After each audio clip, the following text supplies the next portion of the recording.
you've ever went to the shooting range, you've probably seen the tutorial. This is where the game teaches you basic concepts, but one thing it misses out on is movement. So in today's tutorial, I'll be going over everything I've learned the past year as a movement player. First, let's get right into the basics. Learn how to drop shot. Drop shotting is basically the fundamental aspect of BattleBit Remastered movement. There's a bunch of other vaulting and jumping techniques later on throughout this video, but to win majority of your duels using movement, I highly recommend drop shotting in this game. Not just because you shift your hitbox by a lot, but it literally distorts your hitbox as well. I suggest setting your prone key to something that your pinky can hit. This is because by default, BattleBit's prone command is Z, which means you would need to let go of your A key to hit Z, limiting your movement. However, putting this on your pinky will allow you free movement, yet still being able to prone and into a drop shot. And me personally, I have prone set to control. When you go into a drop shot, it looks fairly normal, but the motion you do when you sprint out of a drop shot looks really weird. Now, I don't know if this is something to do with the actual game itself, but this is just what it is in game.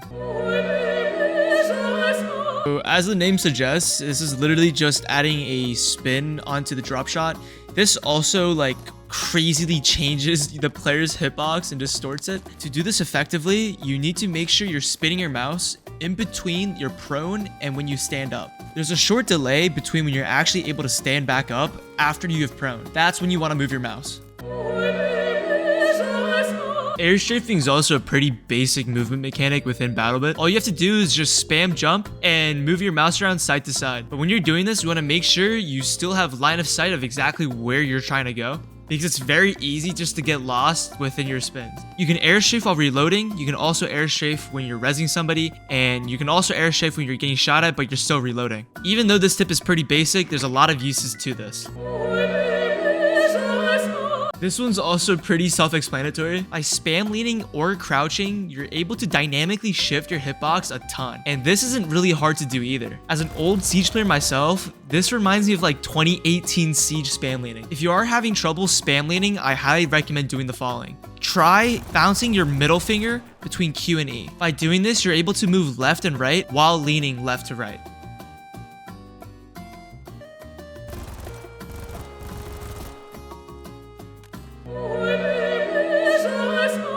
This one again is also pretty self-explanatory. You want to start spinning your mouse as soon as you get into that vault animation. You don't want to move your mouse as fast as you can, or else it'll actually cancel out your spins. The game just physically won't register them. I'm just gonna let this play this out on screen. I think it's actually the funniest shit I've ever seen making this video.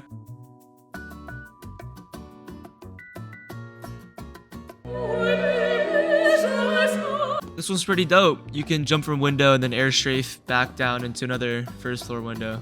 It's pretty useful. Dope. Tip 35. BattleBit may have fall damage, but you can actually use the vaulting system to break your fall if you happen to yeet off a long drop and you time it right. Yeah.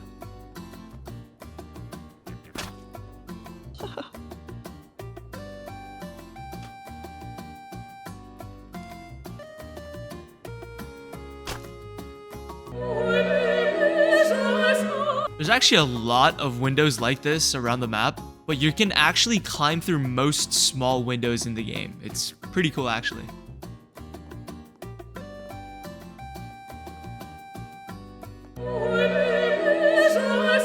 If you find yourself stuck on the first floor and you want to go up to the second floor, but the stairs are broken, you can use buildables to get up to the second floor. Crouch jumping in this game is actually really useful. Unlike the vault animation, you're actually able to have your gun fully straight out, and it's actually faster than the default vault animation if you do it properly. It pretty much looks like I'm phasing through the windows, so consider using this if you're trying to go through a window next time. Not only do you go faster while jumping on the rope or ladder, between each jump on the ladder or rope, you can actually heal yourself during the process. I hope you guys enjoyed the video and actually learned something useful. I am streaming every single day on Twitch at FPS Decimal, and I hope to see you guys there. With that being said though, guys, I really hope if you guys did enjoy the video, leave a like, sub, always helps out the channel a ton, and I'll see you guys in the next one. Peace.